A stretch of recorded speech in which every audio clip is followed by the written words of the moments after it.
দেশপ্রেমিক ইসলামপন্থী স্বৈরাচার বিরোধী ও আধিপত্যবাদ বিরোধী ১০ দল ঐক্যবদ্ধ হয়েছে। অধ্যাপক গোলাম রসুল।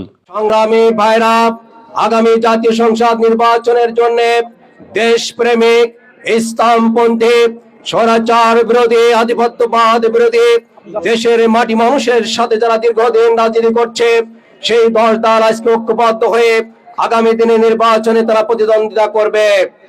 যশোরের অভয়নগরে বাংলাদেশ জামায়াত ইসলামীর উদ্যোগে যশোর-৪ অভয়নগর বাঘারপাড়া নির্বাচনী আসনে ১০ দল মনোনীত সংসদ সদস্য পদপ্রার্থী ও যশোর জেলা জামায়াতের আমির অধ্যাপক গোলাম রসুলের নির্বাচনী প্রচার মিছিল ও আলোচনা সভা অনুষ্ঠিত হয়েছে। শনিবার বিকেলে নওপাড়া শঙ্করপাশা সরকারি মাধ্যমিক বিদ্যালয় মাঠে এ আলোচনা সভা অনুষ্ঠিত হয়। অভয়নগর উপজেলা জামায়াতের আমির সর্দার শরীফ হুসাইনের সভাপতিত্বে প্রধান অতিথি হিসেবে বক্তব্য রাখেন যশোর জেলা জামায়াতের আমির ও দাঁড়িপাল্লা প্রতীকের প্রার্থী অধ্যাপক গোলাম রসুল। বিশেষ অতিথি হিসেবে বক্তব্য রাখেন যশোর জেলা খেলাফত মজলিসের সাধারণ সম্পাদক মাওলানা মাসুম বিল্লাহ। আমরা ইনশাল্লাহ কথা হবে এখন থেকে প্রতিদিন। আমাদের ১২ তারিখে যে নির্বাচন, এই নির্বাচনের আগ মুহূর্ত পর্যন্ত আসলে আমাদের প্রতিটা ক্ষণ এবং প্রতিটা সময় এখন কাজের। ইনশাল্লাহ তাবলীগ জামাতে বের হলে যেমন নাকি বাড়ির কোনো খোঁজ খবর নেই, এখন থেকে ১২ তারিখ পর্যন্ত এখন আমাদের শুধুই মাত্র প্রার্থী বিজয়।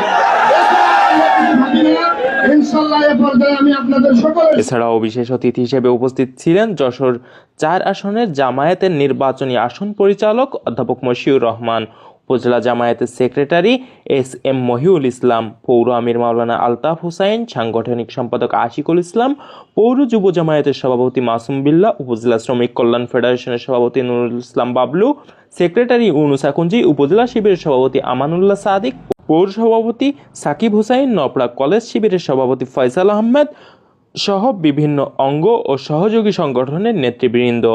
এ সময় জেলা জামায়াতের আমিরের হাতে ফুল দিয়ে শতাধিক নেতাকর্মী সহ জামায়াতে যোগদান করেন নওপাড়া পৌর বিএনপির সাবেক সাংগঠনিক সম্পাদক মুজিবুর রহমান এবং বাঘুটিয়া ইউনিয়ন বিএনপির ৩ নম্বর ওয়ার্ডের সাবেক সাধারণ সম্পাদক শেখ আক্তারুজ্জামান।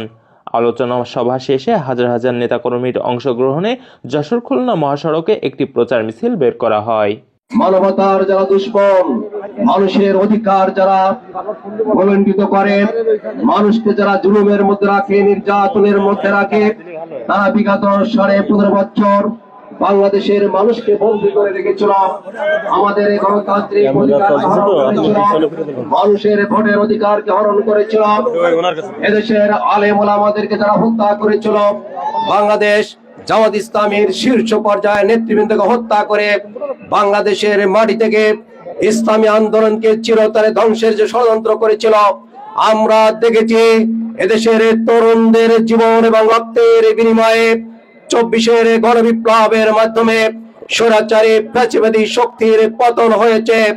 আবারও বাংলাদেশে ইসলামের জাগরণ শুরু হয়েছে।